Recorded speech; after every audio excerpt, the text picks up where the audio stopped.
todo llega a su final. Hoy terminamos con el curso y la parte que nos toca hoy, les confieso que es la que más me divierte a mí.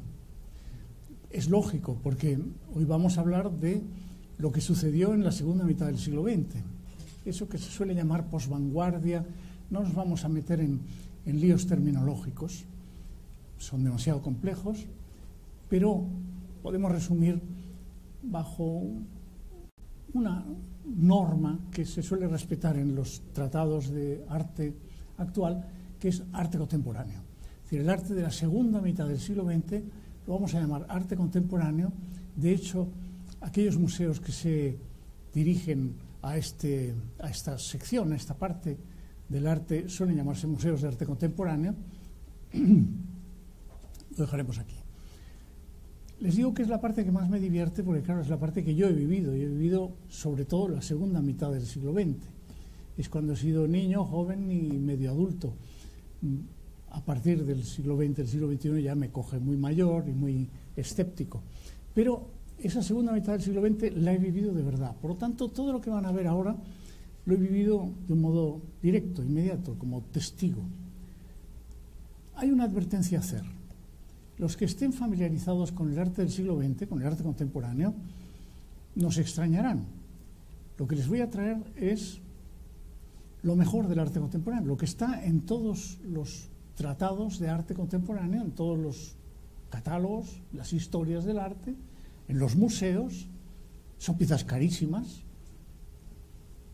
Y sin embargo, los que no estén habituados al arte contemporáneo van a decir, esto es una tomadura de pelo. Bueno, de eso trata justamente lo que tenemos que ver hoy. ¿Es una tomadura de pelo? Recuerdan que el título era El arte después de la muerte del arte. Esa frase, el arte después de la muerte del arte, es de un filósofo americano, Arthur Danto, D-A-N-T-O, que ha sido el filósofo más influyente de la filosofía del arte de la segunda mitad del siglo XX y mi maestro. Le sigo con bastante rigor, por no decirle plagio, y es él el que tiene, a mi modo de ver, la visión más clara sobre lo que ha sucedido en esa segunda mitad del siglo XX, que es muy raro. De manera que empezaré por el propio Danto. Danto era un filósofo de una escuela muy rigurosa, que es lo que se suele conocer con el nombre de filosofía analítica. Es una filosofía anglosajona, se cultiva sobre todo en Inglaterra, Estados Unidos, en el mundo anglosajón. Y es una filosofía muy cercana a la ciencia, trabaja sobre la lógica y la lingüística. Y él era un filósofo analítico, se dedicaba sobre todo al análisis de discursos históricos, pero un buen día, en 1964,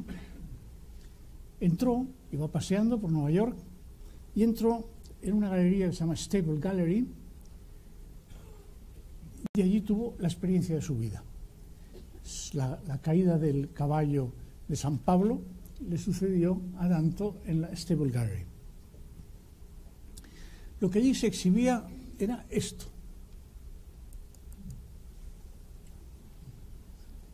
Una de las piezas más célebres, más conocidas de eso que estamos llamando arte contemporáneo. Eran la célebre Brillo Box, cajas Brillo, de Andy Warhol, que, como pueden ver aquí, esta es una foto de la exposición. Luego hay otras fotos, si ustedes van a internet y busquen Brillo Box, verán la caja. Pero esta es una foto de la exposición y por eso se la he traído. La exposición era así, eran cajas de jabón Brillo. El jabón Brillo era una especie de raspador, o estas cosas, como si fuera un estropajo impregnado de jabón que sirve para limpiar en las cocinas, ¿no? Y esa era la exposición de Andy Warhol. Las cajas, pero ahora es como si descubriéramos el secreto de Blancanieves, las cajas las había hecho Warhol a mano, una a una, pero eran idénticas a las cajas de jabón Brillo que estaban en cualquier supermercado de Nueva York. Que el Brillo en Nueva York era pues como aquí el Ariel o no sé cuál debe ser. Para un filósofo analítico aquello fue un shock. En sus trabajos, son múltiples, son muy interesantes, uno de sus primeros trabajos cuenta que le planteó un problema filosófico serio. Solo se lo voy a enunciar, no voy a trabajarlo porque es un problema muy serio. Es el problema que atañe a lo que Leibniz llamaba el principio de los idénticos o de los indiscernibles. Es un principio filosófico de orden lógico que viene a decir que un mismo ente, una misma cosa, mismo ente no puede tener dos definiciones ontológicas diferentes, o bien que dos definiciones ontológicas idénticas debían pertenecer al mismo ente. Se lo traduzco al cristiano, para los que no hayan hecho filosofía nunca. Un ente, una cosa, tiene su definición ontológica, evidentemente. Pues bien, otra cosa, si es idéntica a esta, ha de tener la misma definición ontológica. O dicho de otra manera, dos cosas idénticas no pueden tener dos definiciones ontológicas. Lo traduzco todavía más. Un caballo, no, un oso, un mamífero plantigrado, etcétera, etcétera. Su definición ontológica sería mamífero plantigrado, bla, bla, bla. No puede tener la misma definición ontológica que una pera, fruto del árbol, del peral, etcétera, etcétera. Es imposible. Pues bien, de pronto, Danto en esta exposición se dio cuenta de que había un ente específico, que era la caja de jabón Brillo, que tenía una doble definición ontológica, lo cual es imposible. En la galería en la que él estaba era una obra de arte y su precio era descomunal. Y en el supermercado era una caja de jabón que costaba $1. En ese momento se dio cuenta de que había pasado algo en el arte. Y lo que había pasado, es lo que vamos a ver hoy, es que el objeto había dejado de tener importancia. El arte se había convertido en algo estrictamente mental o intelectual. De hecho, había llegado a una definición bastante exacta de lo que el padre de la posmodernidad, Marcel Duchamp, había propuesto ya en 1917. A ver si acierto. Sí. ¿Ustedes recuerdan el urinario de Duchamp? El célebre urinario de Duchamp. Naturalmente no se llamaba urinario en la exposición. La exposición del 17, ojo, en Estados Unidos. En la exposición aparecía como fontaine, fuente. En aquel momento, cuando se exhibió esta pieza, la crítica lo tomó como una broma de tipo dadaísta, es decir, lo colocó en una de las vanguardias, Dada. Y dijo, bueno, pues la típica pieza de Dada que lo que quiere es escandalizar a la burguesía y presenta esta. Era un chiste. Ahora bien, 40 años más tarde, esta pieza será el origen del arte contemporáneo. Será su Mona Lisa, por decirlo así. Danto había encontrado exactamente el punto de fractura del arte contemporáneo con respecto a todo el arte anterior. Y era su condición de arte teórico puro. Se había cumplido la profecía de Hegel, recuerdan ustedes que lo habíamos hablado en las dos conferencias anteriores. Hegel había dicho, el arte sigue un camino de absoluta autoconciencia, y cuando el arte sea perfectamente autoconsciente de qué es el arte, se habrá acabado el arte. Pues eso es lo que había sucedido, eso es lo que sucedió en mi cruel juventud. La tarea del arte desde el romanticismo había sido la búsqueda de la esencia misma del arte. Recuerdan ustedes que en la primera sesión les dije, ojo, porque el romanticismo comienza esa búsqueda, esa investigación, que antes no había preocupado. Fijan ustedes, hasta que llegamos al siglo XVIII finales, al siglo XIX, ningún artista se ha preocupado de decir, ¿qué es esto que estoy haciendo? A nadie le había preocupado. Eso empieza con el romanticismo. Pues bien, ahora, en la segunda mitad del siglo XX, llegamos al momento de negatividad absoluta. Si el arte de las vanguardias ya era una negatividad, ahora llegamos a la negatividad absoluta, es decir, a la autoconciencia final. La historia del arte moderno había sido una constante huida de la definición y una constante redefinición del arte, ¿no? Cada uno de los movimientos de vanguardia, el cubismo, el dadaísmo, el surrealismo, habían redefinido el arte.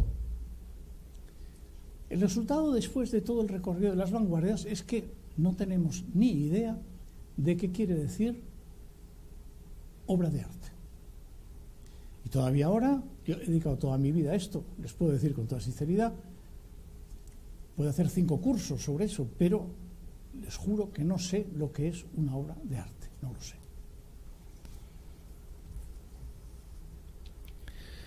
Lo paradójico es que con esta negatividad continua, con esta invención constante del arte, se mantiene el proyecto romántico. Se mantiene el arte en un ámbito privilegiado, de gente privilegiada además. El artista sigue teniendo un aura y un ámbito de sentido trágico, como veremos.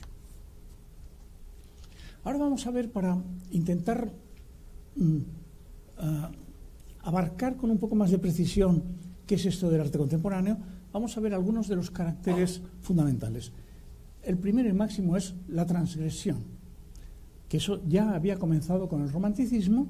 Desde luego todos los movimientos de vanguardia se presentaron como transgresores, pero es que ahora vamos a llegar al final de la transgresión. Van a ser los posmodernos o contemporáneos que van a decir, ¿transgresión? ¿Qué es eso de transgresión? Vamos a empezar por un ejemplo. Les he buscado un ejemplo vulgar. Vulgar en el sentido de que esta fue una performance que yo vi en Viena, en la Plaza de los Museos, la Museumplatz, en donde saben ustedes que cada año hay una especie de feria del arte contemporáneo y los artistas van allí. El señor que tienen delante de ustedes es un artista austriaco que se llama Julius Deutschbauer.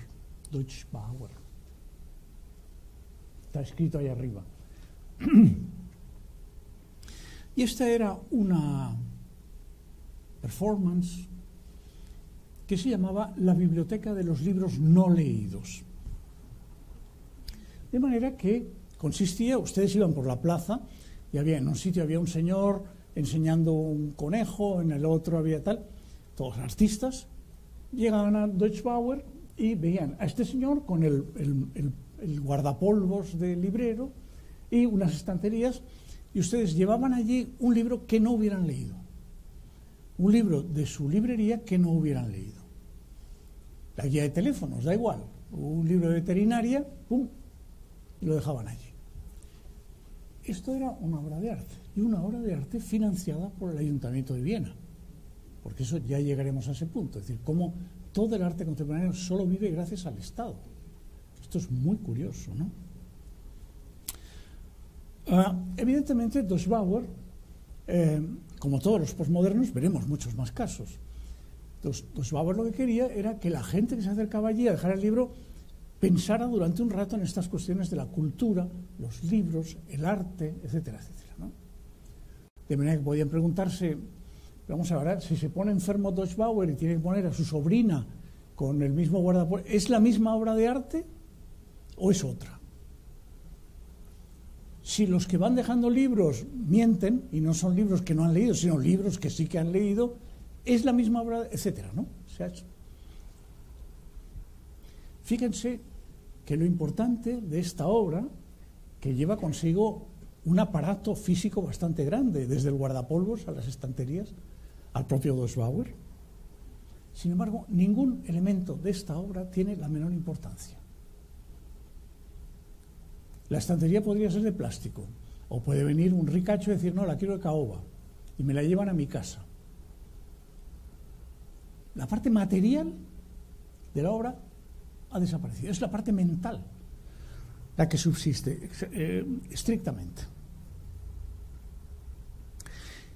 Y siendo así, que la parte material no se puede vender, ¿qué es lo que ha quedado de esta pieza? Las postales, las fotografías, los reportajes, etc. Verán ustedes que esto es muy importante. Eso que ven ahí es una postal. Ven que arriba trae el título del asunto, ¿no? Esta es una postal que yo compré inmediatamente porque yo sabía que de esa pieza lo único que quedaría era la postal. Evidentemente de todo esto no ha quedado nada, la postal.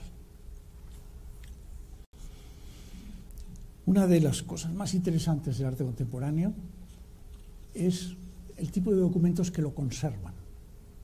Porque el arte contemporáneo, como enseguida veremos, está hecho para no subsistir. El arte contemporáneo es un ataque final a la existencia del arte, en el sentido de es un ataque final a la obra. Y por tanto, no debe quedar nada. ¿Qué es lo que queda? Postales, dibujos, documentos. En la documenta de Kassel de 1972, tuve el placer de asistir, y esto lo he visto yo con estos ojos que se han de comer los gusanos, pude ver otra pieza fundamental de los comienzos del arte contemporáneo. La documenta es una feria de arte contemporáneo que se organiza cada 4 años en Kassel, en la ciudad de Kassel, y es lo más famoso del arte contemporáneo. Es decir, todavía ahora, si ustedes repasan los periódicos de julio o ponen en internet Kassel, la Feria del Arte de Kassel, verán la Kassel de este último verano, pues sigue funcionando, y es el Vaticano del arte contemporáneo. Allí en el año 72 yo vi esto que ven ustedes aquí. Vi a... Esto debiera sacar una chispita por algún... Ah, sí, ya está.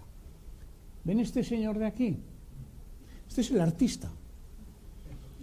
Es James Lee Brars, que es un artista que fue ya muerto, pero fue, bueno, su muerte y su entierro fue una obra de arte, pero no vamos a entrar en esto. Pero en el año 72 todavía era una joven promesa del arte contemporáneo.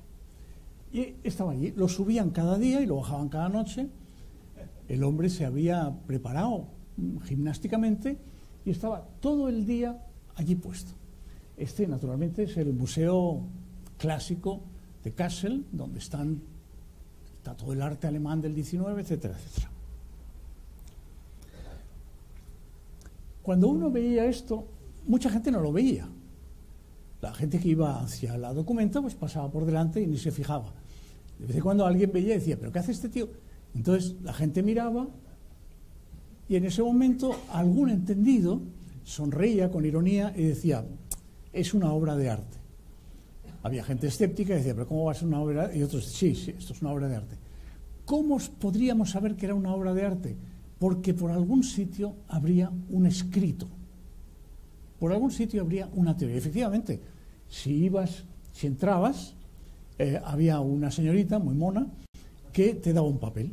Decía, esta es la obra, te daba un papel que todavía conservo, está ya muy... ¿Qué decía ese papel?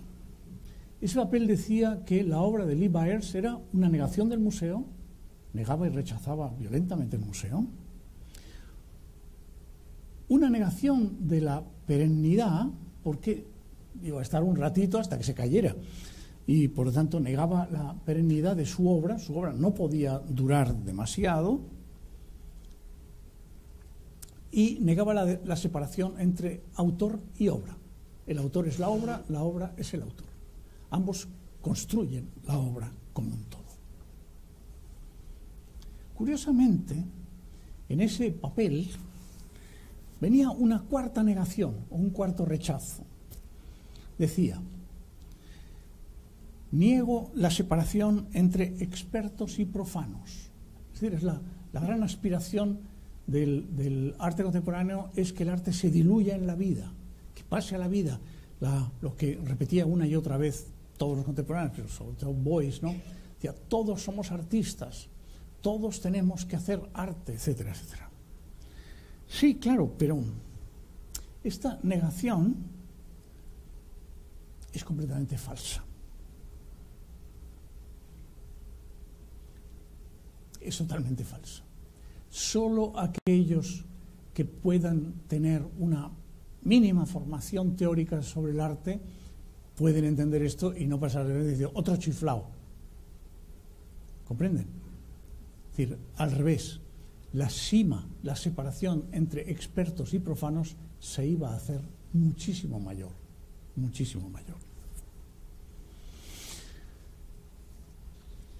El juicio estético, a partir del arte contemporáneo, va a exigir unos conocimientos que ya ven ustedes que dependen de la inexistencia del valor de la obra material y física, es decir, de la apariencia. La apariencia va a dejar de tener importancia y, por lo tanto, el conocimiento teórico es básico y esencial, ¿no? Las obras de arte, a partir de ahora, ya no van a ser lo que parecen. Imagínense ya en el 13, en el gran ancestro, en Duchamp, alguien que hubiera visto el urinario y toda la gente ahí riéndose y tal y cual, y hubiera dicho, ¡ja! ¡Qué ignorantes sois! Es una pieza preciosa, de un blanco de alabastro, con unas curvas sinuosas. No te has enterado de nada. No te has enterado de absolutamente nada, porque podría ser un urinario descascarillado, asqueroso y mugriento, y sería lo mismo. Es decir, la apariencia de la obra ya no es la obra. El aparecer ya no tiene importancia. Ese tipo de acciones, como las que les he mostrado, junto con otra media docena, las instalaciones, las performances, los happenings, constituyen la parte sustancial del arte contemporáneo. Carácter esencial del asunto, abandono metódico del modelo que comenzó en el romanticismo y terminó en 1865, dirigido por la categoría de lo bello, que luego las vanguardias acabarían de redondear, porque ahora lo que el artista rechaza es también todo eso anterior como idealista. Los posmodernos dicen, vosotros creéis que estabais rechazando, primero los románticos, luego los vanguardistas, no estabais rechazando nada, erais unas nenazas. Nosotros somos los que vamos a rechazar. Y viene el rechazo real y verdadero. Para un posmoderno, cualquier pieza de vanguardia, sea un Kandinsky, un Malevich, da igual, y tal, para ellos es igual que un Delacroix. Igual. Y por lo tanto, el ataque que promueven es un ataque fundamental, básico, y al corazón del asunto. Fíjense que en su argumentación es muy lógica. Cada una de las vanguardias negaba algo, pero no todo. El cubismo negaba la perspectiva, vale. Pero había objetos allí dentro, una pipa, una guitarra. Los constructivistas, Malevich, etcétera, negaban la figura, claro, eran abstractos, pero mantenían el marco. Es decir, aquello era un cuadro con un marco para colgar encima del piano.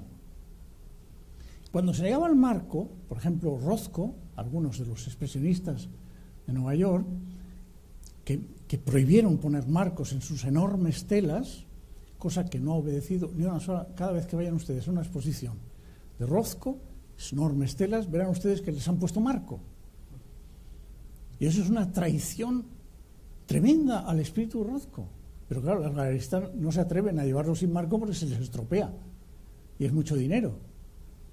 Pero Rothko negaba la existencia del marco, porque él lo que quería es que en aquellas enormes telas el observador se hundiera en la profundidad de aquellos cromatismos, estas cosas. Rothko también estaba con el ocultismo. Rothko era místico eslavo. Bueno, no, ahora me estoy cambiando de... Bien. Cada una de las vanguardias negaba una parte del asunto. Los surrealistas negaban el autor consciente. Decían, no, el autor no sabe lo que hace. Claro, pero no negaban la pieza artística firmadita y en venta. Pues bien, los posmodernos dicen, eso que habéis hecho las vanguardias, que os creéis que es tan negativo y tan tremendo y tal y cual, es nada, no habéis hecho absolutamente nada. Y seréis devorados por los museos. Y efectivamente, al cabo de 3 días eran devorados por los museos. Fíjense ustedes en esta bellísima fotografía del año 51. Este es un reportaje que apareció en Vogue. Las fotografías son de Cecil Beaton, uno de los mejores fotógrafos de modas de esa época, y el fondo es un Pollock. Es decir, la revista Vogue, con toda la intención del mundo, colocó ya, en el año 51, colocó ya a la escuela del expresionismo lírico de Nueva York, Pollock, Rothko, etcétera, como ya perfectamente integrado en el mundo del lujo. Perfectamente integrado. De manera que esas grandes construcciones tenían que colgarse de los despachos de las grandes financieras y de estos sitios. Claro, una persona normal no lo podía tener en casa, es posible, no solo por el precio, sino por el tamaño, ¿no? En el año 51. Entonces, es lógico que los chavales, que entonces eran muy jóvenes, dijeran, pero bueno, ¿pero qué es esto de presentarse como grandes rebeldes? Polo, que estaba borracho todo el día, se mató en un coche y tal, en plan romántico. No han negado nada, no saben lo que es negar en arte. El arte de negar ha de ir mucho más lejos. O Malevich, este es el célebre Malevich, Negro sobre Negro, que se lo traigo en su versión verdadera. Lo verán en todos los libros de arte, lo verán como simplemente un cuadrado negro. Bueno, sí, era así, pero ahora está craquelé, hecho un asco, destruido. Los soviéticos lo tuvieron metido en un retrete y miren cómo ha quedado. Pero este es negro sobre negro, ¿no? Claro, la paradoja que nos plantean los posmodernos es, esto efectivamente tampoco era una negación del arte, porque finalmente esto puede ir perfectamente al museo y tiene una continuidad. Esto ha generado toda una serie de pintores, y es todo un subgénero que se llaman monocromos, con algunos artistas muy famosos. Klein es uno de los más famosos, ¿no? Pero hay muchos más que hacen cuadros monocromáticos. Es decir, que ellos no les faltaba razón en decir, se han presentado como negadores, se han presentado como, ¿verdad?, como enormes, tremendos, rebeldes y tal cual. Nada. De eso, nada. Precisamente lo que plantea Danto es que la obra no es lo importante. Lo había sido. Evidentemente, en el siglo XVII, lo importante era la pieza. Y los entendidos iban a mirar o a encargar, y según fuera la realización, eso era bueno o malo. Había gente que trabajaba con excelencia y gente que era chapucera. Del mismo modo que un carpintero podía ser un ebanista exquisito o podía ser un carpintero de Ribera.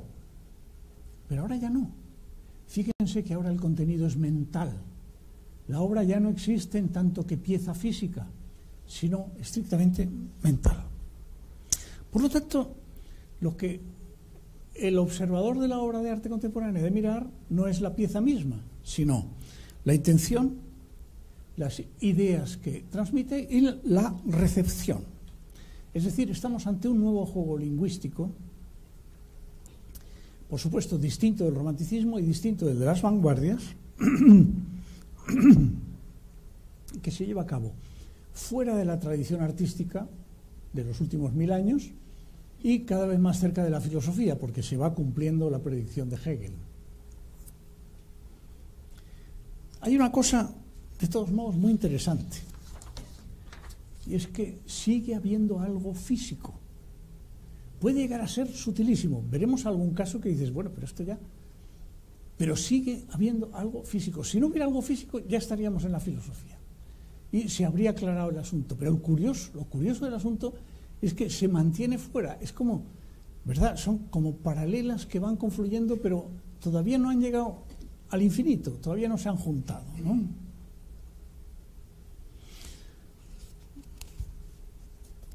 Duchamp abrió este reajuste ontológico en el que, como ustedes se dan cuenta, ya no hay arte bueno y malo, sino que hay arte o no arte. Si van ustedes con entendidos a una exposición, el entendido no les dirá si eso es mejor o peor que, les dirá si eso pertenece al arte o no pertenece al arte. Esa es la cuestión. Ya estamos, se dan cuenta,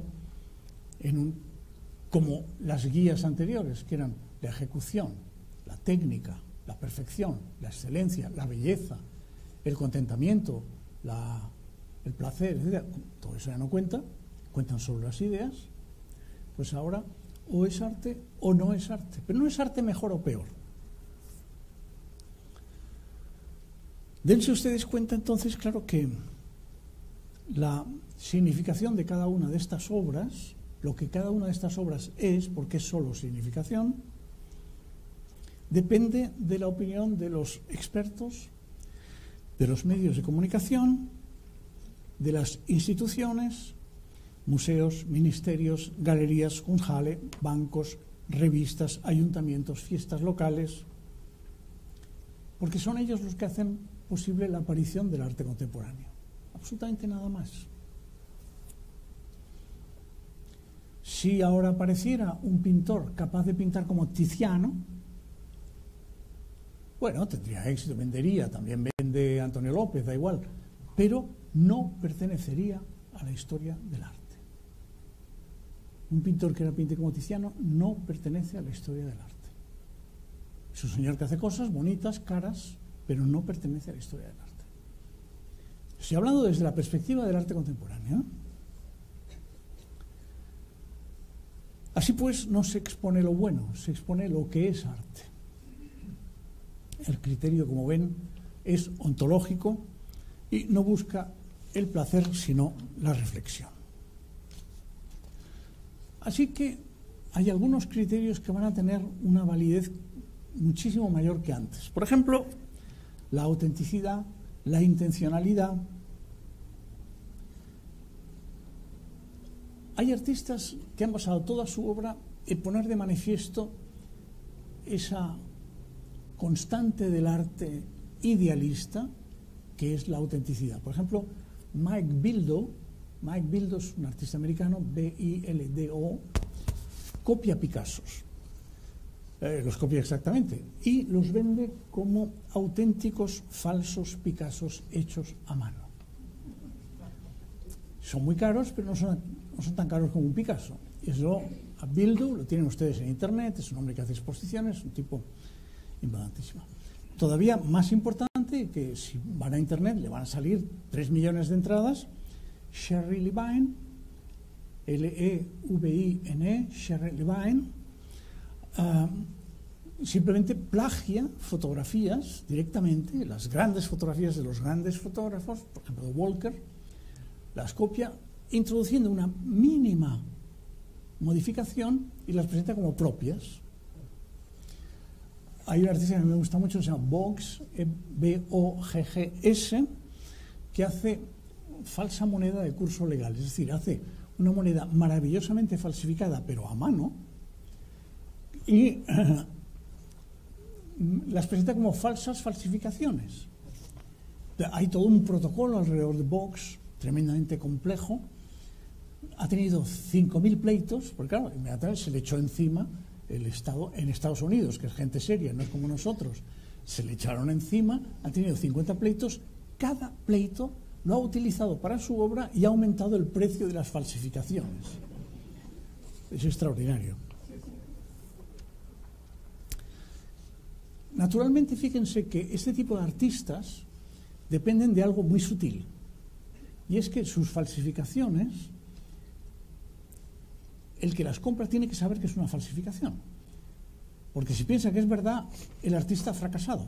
El éxito del artista es que le compren un falso auténtico o un auténtico falso. ¿Se dan cuenta? Con lo cual, los protocolos de actuación son complejísimos. No se los explico porque nos llevaría todo el día. Los que tengan curiosidad, hay un libro entero dedicado a Boggs, B-O-G-G-S, que lo publicó un periodista del New Yorker, un libro magnífico, estupendo, y si lo leen, aparte de que se divertirán mucho, verán la complejidad del proceso, cómo el hombre va buscando, o sea, va por ejemplo a un restaurante, pide una comida espléndida con unos amigos, luego paga con la falsa moneda, advirtiendo de que es falsa.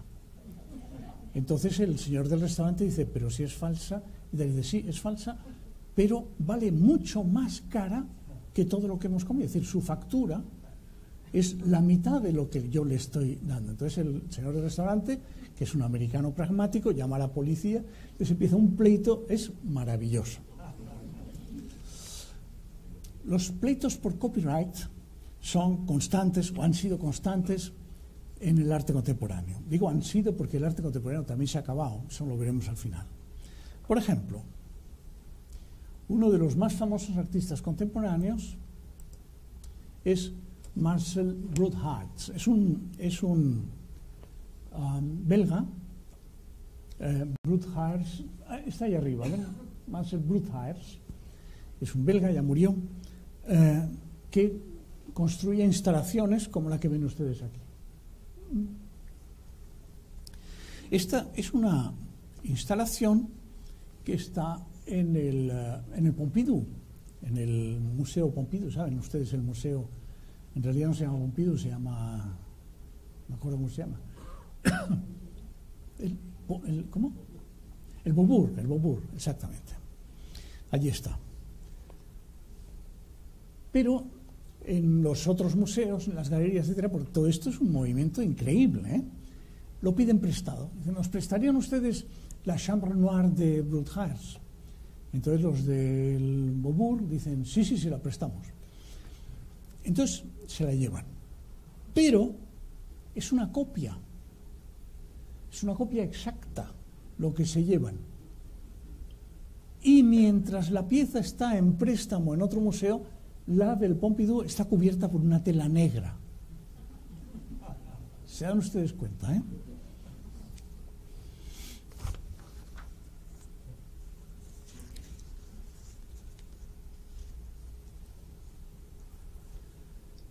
Ya, yo creo que va quedando claro que la puerta del arte contemporáneo es propiamente filosófica.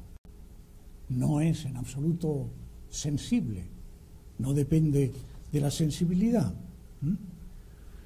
Los teóricos anglosajones, siguiendo a Wittgenstein, ya no se preocupan por la definición, no les preocupa la pregunta ¿qué es el arte? Saben que esa pregunta ha sido destruida por la posmodernidad. De manera que no plantean nunca qué es el arte. Plantean cuándo hay arte. ¿Cuándo hay arte?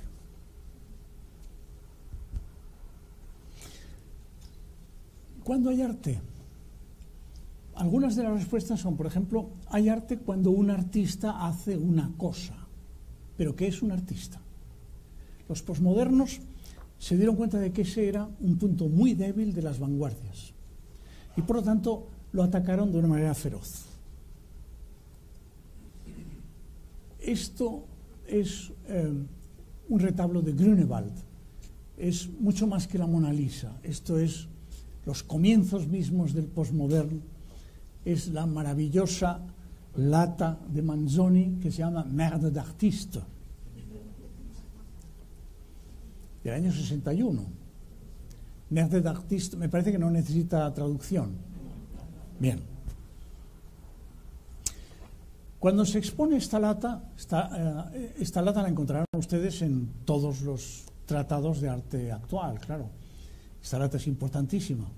Cuando se expuso esta lata, su precio en la galería, se expuso en una galería de arte de Milán, su precio en la galería era el precio del oro en ese momento en el mercado. lata pesa 30 gramos. En el momento en que salió, en el año 61, la onza de oro iba a 2.000 pesetas en aquel momento. Ahora no les quiero ni decir el precio que tiene una lata de estas. No les quiero ni decir. Son millones. ¿Qué quería significar Manzoni? Estaba haciendo una equiparación freudiana, súper freudiana, entre la obra de arte, su valor mercantil y las heces o defecaciones de los artistas. Lo entiende perfectamente, no es necesario seguir con ello. Nos va a volver a salir la lata con alguien que le superó. En ese mismo momento, un poco más tarde, empezaron a trabajar los accionistas vieneses, que son los más bestias que ha traído la posmodernidad. Esos son auténticas bestias. Prácticamente murieron todos en el escenario. Los accionistas vieneses, con piezas como, por ejemplo, este es Günter Bruss, y la pieza se llama Zerreißprobe, la prueba de la cremallera, y consiste en lo siguiente. Perdonen ustedes, pero es que el arte contemporáneo es así, no es culpa mía. Si hiero alguna sensibilidad, ya me lo perdonarán. Günter, el primer día, se tumbó en la galería con las piernas cerradas. Cada día que pasaba las iba abriendo un poco más. Naturalmente estaba allí todo el tiempo y pues, hacía todas sus necesidades, y todas esas manchas que ven son lo que parecen, y cada mañana llegaban unos ayudantes y le apartaban las piernas un poco más. La prueba de la cremallera. Hasta que el tipo ya se desmayó y hubo que llevarlo a una clínica. El cuerpo del artista aparecía allí como obra de arte, exactamente igual que Beuys. ¿Se acuerdan de Beuys? Aquel que llevaba un sombrero, que subía a un escenario, que tiene piezas famosísimas como ¿Cómo enseñar historia del arte a una liebre muerta? Lo he visto yo con mis ojos. Entonces él subía al escenario con un sombrero, una liebre muerta, y le explicaba la historia del arte. Pues es lo mismo. Es decir, estos son esas acciones, esas performances en las que el artista es la obra de arte. Los hay peores, ¿eh? El que van a ver ahora, este es uno de los más bestias. Este es Hermann Nietzsche. Es una pieza del año 74, Action 48. Bueno, se lo explico muy rápidamente porque la idea ya la tienen. Hermann Nietzsche iba de ayuntamiento en ayuntamiento pidiendo permiso para ir al matadero para rajar en canal a un señor, a un caballero. Los ayuntamientos solían negarse. Entonces, cuando ya se dio cuenta de que no lo iba a encontrar, dijo, bueno, pues voy a rajar un carnero. Entonces les pareció una obra de arte un poco rara, pero a algún ayuntamiento, este es el caso, le dio permiso siempre que utilizara los canales de riego para la evacuación de la sangre. Y entonces Nietzsche, aprovechando como siempre el despiste de los funcionarios, no sé si ven ustedes, pero está el carnero, pero también está el pobre individuo al que rajó de arriba abajo. Es decir, la cosa, poca broma, ¿eh? Poca broma. En el MACBA de Barcelona, si van ustedes algún día a Barcelona, no tienen por qué, no hay nada que ver, pero en fin, si van ustedes un día y van al MACBA, allí verán un vídeo, una grabación de una de las acciones más bestias y de las últimas de nuestro amigo, de Hermann Nietzsche, que es, pura y simplemente, se la cortó, tal cual, encima de una mesa. Bien, ya tenemos claro qué es un artista, o más o menos claro qué es un artista, ¿verdad? Y sobre todo, lo que nos damos cuenta es de cómo tomaron esta gente el modelo vanguardista del artista, ¿no? Ese ser superior que daba lecciones de moral, que iba por allí. Yo, por ejemplo, he tenido que sufrir al pobre Tapies diciéndole a todo el mundo lo importante que era su arte y lo burra que es la gente que no lo entiende, ¿no? Bueno, pues ya ven cómo tomaban los posmodernos este tipo de cuestión. Un tercer asunto. sobre el asunto este, que además es básico, claro, ¿qué es una obra de arte? No quiero pasarme porque ya les he dicho que este asunto a mí me va mucho y no me quiero pasar. ¿Qué es una obra de arte? Bien, tienen ustedes el monocromo, que antes les decía, este es Klein, este es el azul Klein. Klein lo registró, es un registro, un copyright. Y yo he vivido mucho tiempo en París, entonces cuando a uno le invitaban a los cócteles, estas cosas de artísticas y tal y cual, llegaba a las casas de los poderosos, había el que tenía un Klein así, y el que tenía un Klein así, y el que tenía un Klein como la pared. Entonces eso te hacía ver qué era lo que pagaba Hacienda. Es decir, prácticamente se convirtió en un fetiche que daba información sobre la capacidad adquisitiva de la familia. Este es el camino final del negro de Malevich. Malevich todavía lo hizo como un verdadero místico eslavo y con la intención de destruir el arte y todo eso, pero desde un punto de vista serio. Klein, como todos los posmodernos, se ríe de eso. Ha habido muchísimos más monocromos. Ad Reinhardt es uno de los más famosos, ¿no?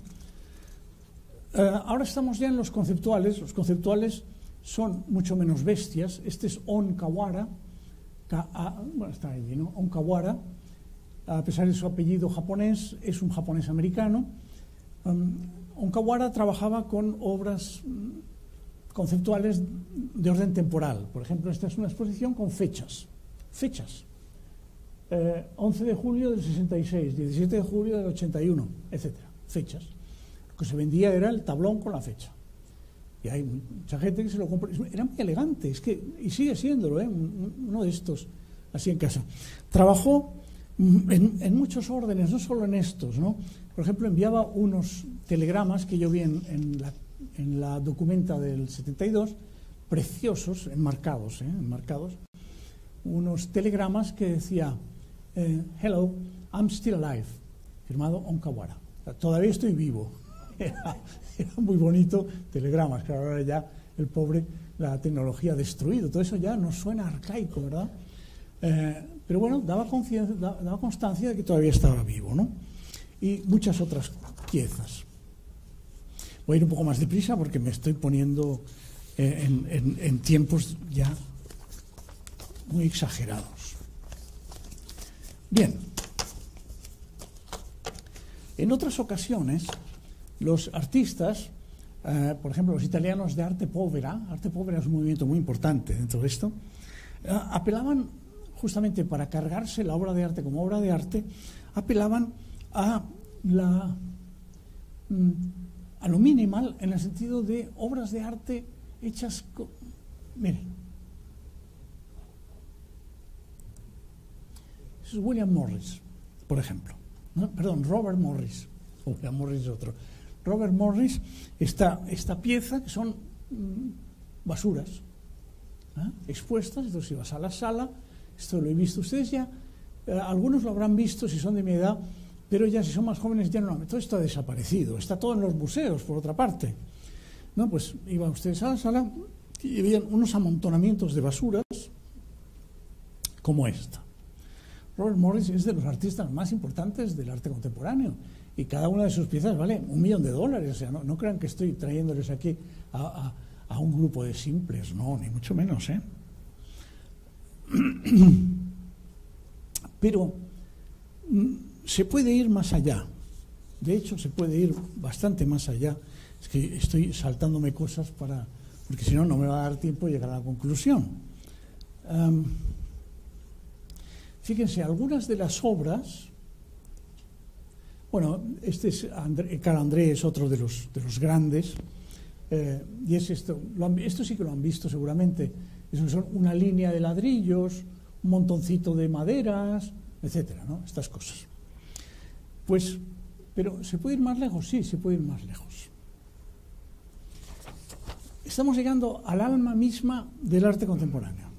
Y les diré, por cierto, el anterior, es que hay tantas cosas por explicar, el anterior, Carl André o Donald Judd, por ejemplo, que lo que ponían son estos, unos ladrillos y tal, fueron acusados inmediatamente por sus propios amigos posmodernos diciendo, pero bueno, pero os habéis pasado al arte idealista otra vez, estáis poniendo cosas y tal, les riñeron muchísimo. Bien, llegamos a lo más puro, lo más puro. En primer lugar, antes de esto, que ya no sé dónde lo tengo, tendría que haber ido con más cuidado. Bueno, antes de esto, en primer lugar, llegó un momento en que la negación era tan fuerte que se negaba la negación y luego se negaba la negación de la negación. Entonces ahí se acabó el asunto. Les doy un par de ejemplos. Bernard Basile, que es otro de los nombres básicos, expuso en una galería la lata abierta de Manzoni, la de la Mère d'Artiste. Basile compró una lata de Manzoni, que costaba un dineral, la abrió y la expuso abierta, con lo cual consiguió que su pieza fuera más cara que la de Manzoni. Está en algunos museos, hay muy pocas piezas, carísima, porque demostraba que Manzoni había mentido. Dentro de la lata no había merde d'artiste, sino guata, algodón, trapos. Esa pieza inmediatamente, claro, se ha convertido en un fetiche. Los hay peores. Piero Pinoncelli, otro artista importantísimo, a pesar de un nombre italiano, es francés. Piero Pinoncelli entró en una galería que estaba exponiendo uno de los urinarios de Duchamp del año 17. Duchamp inmediatamente fabricó 45, o sea que hay bastantes urinarios por ahí. Entró en uno que estaba el urinario, esperó a que se distrajera el guardián y orinó en el urinario. Y luego sacó un martillo del bolsillo, cuando ya venían a cogerle, ¡plum!, y le pegó un golpe que lo rompió en pedazos. Pues bien, naturalmente lo detuvieron. Todo esto es el año 93, estamos terminando el ciclo, ¿no? Pinoncelli lo primero que dijo cuando le llevaron a la policía es que le habían robado una obra. ¿Cuál? Me han robado mi obra que se llama Urinario de Duchamp destruido. Entonces, los de la galería no daban crédito. Decían, ¿cómo? Ahora, ¿pretende usted que le devolvamos el urinario roto de Duchamp? Naturalmente, esa es mi obra, decía él. Fíjense ustedes que la filosofía lleva a juegos bastante complicados. Los de la galería, que no eran tontos, se dieron cuenta de que si se metían en un juicio, a lo mejor lo perdían, porque ya se habían perdido bastantes juicios en este sentido. Si tuviéramos tiempo les contaría los juicios de este señor que envuelve cosas, islas, catedrales, que se llama Cristo. Y los que le denunciaron lo perdieron el juicio. Estos, pensando, lo vamos a perder, llegaron a un acuerdo con él. Dijeron, muy bien, de acuerdo. A partir de ahora esta pieza aparecerá con su nombre, Pinoncelli, no como Duchamp, sino Pinoncelli, urinario de Duchamp destruido. Y le pagaremos un dinerito con el cual podrá usted pagar al abogado que va a tener que pagar y tal y cual. Y Pinoncelli, todo está registrado, dijo, muy bien, de acuerdo. Siempre y cuando, a partir de ahora, esta pieza se exhiba detrás de una caja de metacrilato para evitar vandalismos. Es maravilloso. Es maravilloso. Bien. Fíjense ustedes que si no fuera por el circuito institucional y mercantil, el arte contemporáneo habría sido algo así como unos años, del 50 al 80, de una fiebre mística, una especie de extraño arrebato artístico poético, o poético-filosófico, parecido a la infección de budismo zen que atacó a los artistas, sobre todo a los artistas americanos, en la América de esos años, de los años 60 y 70. Recuerden ustedes, por ejemplo, los músicos que sean aficionados a esto. El músico John Cage, una de las piezas culminantes de la música contemporánea, y la célebre pieza que se llama 4 minutos 30 segundos, y que es simplemente un piano. Sale un señor vestido de pianista, saluda al público, se sienta en el taburete y se queda así durante 4 minutos 30 segundos. Y la pieza es el silencio absoluto, o bien un señor que se levanta y dice que me devuelvan el dinero. Tal. Esa es la pieza. Esa es la pieza, ¿no? Cage y tantos otros, todos los beatniks, etcétera, enormemente influidos por el budismo zen, pues era un movimiento poético muy interesante, musical, poético, artístico. En eso habría quedado el arte contemporáneo. Pero, curiosamente, a pesar de todos los esfuerzos que hicieron para que se acabara el objeto artístico, no lo consiguieron. Todo esto que han visto ustedes está en museos. Son piezas carísimas, son piezas admiradas. Y si van a cualquier sitio y cogen un manual de arte contemporáneo, se las van a encontrar. Son históricas, son de museo. ¿Cómo puede ser que se hayan convertido en museo? Es realmente el misterio que a mí me apasiona. Esta fotografía que tienen ustedes aquí delante es de otro movimiento. Ese movimiento se llama Land Art, arte de la tierra, y es de Richard Long. Richard Long es uno de los grandes artistas contemporáneos. Si ustedes algún día les invitan a cenar a casa de Norman Foster y su señora, que es un ático de 5.000 metros cuadrados encima del estudio Norman Foster que da sobre el Támesis, la cosa avasalladora, y entran, verán, primero en la entrada un Andy Warhol que es Mao Zedong, y luego toda la pared que recorre todo el salón, que deben ser 30 metros, es un fresco, un mural de Richard Long hecho con barro y heces del Támesis, arrojadas. Es maravilloso, es bellísimo. Naturalmente los que cogieron el barro en este momento ya están sin brazo, ya se lo han tenido que cortar. Pero cuando era más joven, en lugar de trabajar para los súper ricos, hacía estas cosas. Esto se llama walking a line, caminando una línea. Y es una línea que hizo quitando piedras, limpiando, etcétera, etcétera, en los Andes. Pues bien, desde el año 73. Esta es una pieza fundamental en la historia del arte contemporáneo. Pero claro, el caminito este ya no existe. Bueno, duró unos meses, luego el viento, la lluvia, etcétera, lo borró. ¿Qué queda de esta obra? Las fotografías que sacó el propio Richard Long y la documentación de que efectivamente esa línea la caminó Richard Long en el año 73. Esto es lo que queda. Pero esa fotografía, ustedes no saben el precio que tiene. Cuando hay exposiciones de arte contemporáneo y la piden, por ejemplo, el MACBA hizo una exposición de arte contemporáneo muy buena de todas estas cosas y pidió la foto, naturalmente le envían una reproducción, pero la reproducción cuesta 100.000 euros.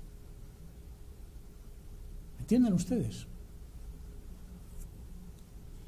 El más famoso de Land Art, que a lo mejor han visto fotografías, es Robert Smithson. Esta es una pieza maravillosa que se llama Spiral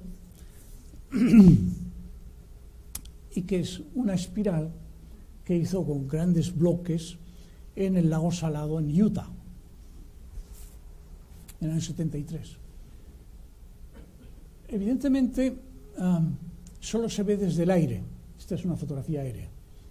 Y Smithson estuvo sacando fotografías porque es lo que se vende de la obra, no tiene otra cosa que vender más que las fotografías, y desgraciadamente se mató con la avioneta en una de esas excursiones fotográficas.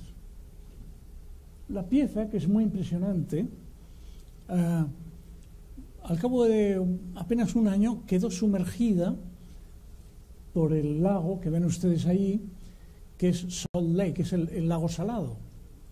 Entonces quedó cubierta. Al cabo del tiempo volvió a aparecer porque el lago Salado tiene crecidas y decrecidas curiosísimas. Cuando volvió a decrecer, las piedras se habían cubierto de cristales de sal. Pero claro, el lago Salado no sal. Y ante la sorpresa de todo el mundo empezaron a ir parejas a hacerse fotos de bodas. Está en un sitio inaccesible. Hay que morirse para llegar a atravesar un desierto y tal. Las parejas iban allí, se hacían una foto, empezaron a llegar japoneses. Entonces, en la actualidad hay un servicio. Si ustedes van a la localidad más cercana del asunto, hay unos autobuses, pagan ustedes, claro, bastante, y les llevan. Hay momentos en que se ve y momentos en que no se ve.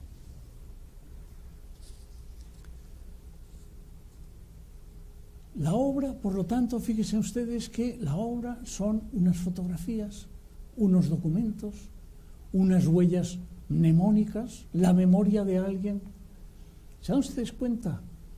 ¿Se dan ustedes cuenta de lo que ha pasado con la obra de arte y en qué se ha convertido? Algunos de los conceptuales más puros, este es Kossuth, está arriba el nombre, Kossuth.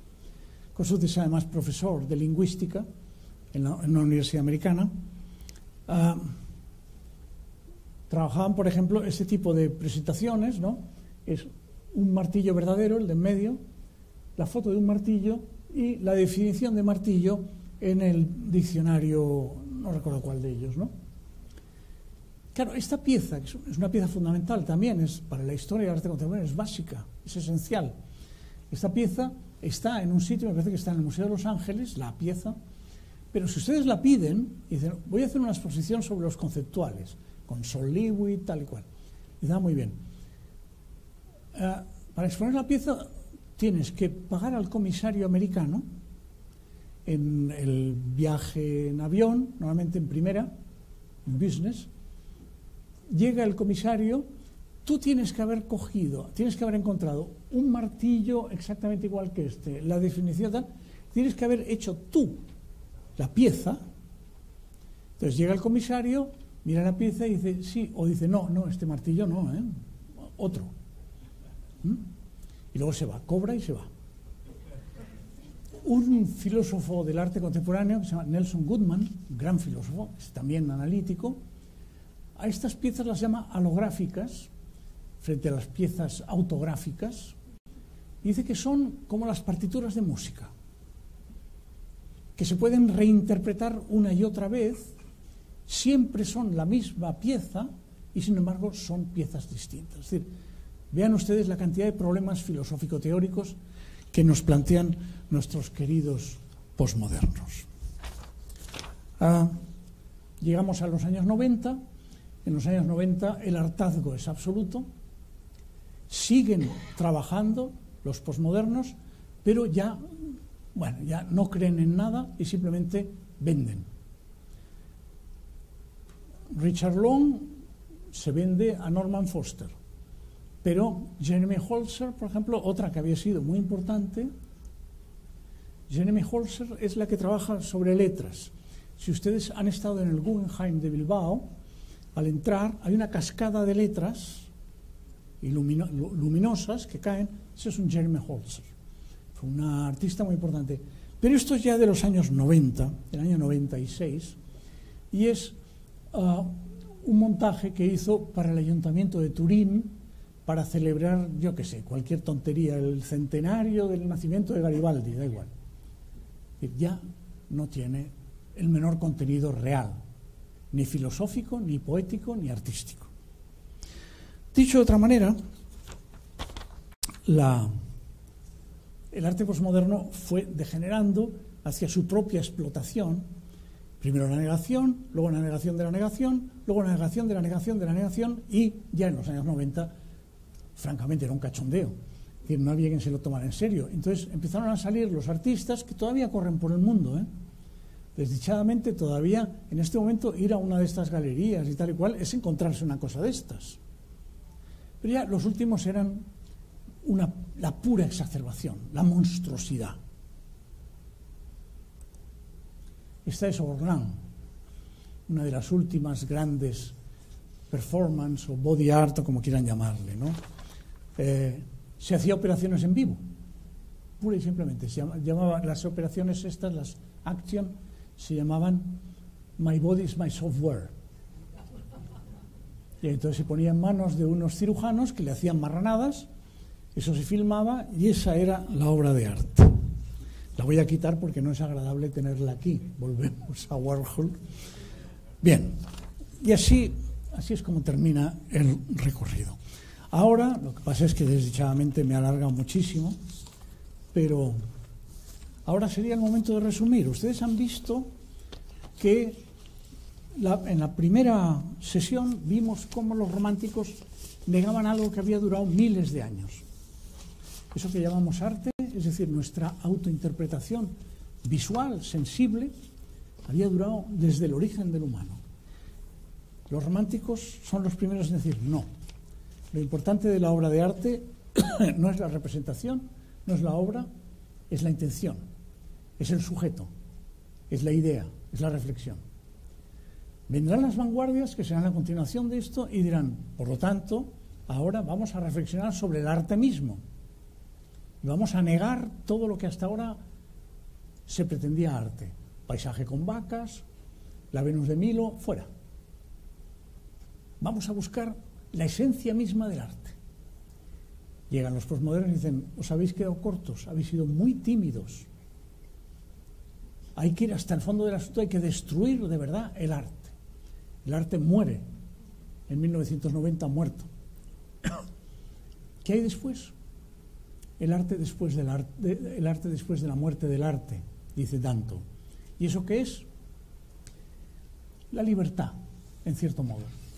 El artista ya no tiene sobre la conciencia el peso de estar transformando moralmente a la humanidad.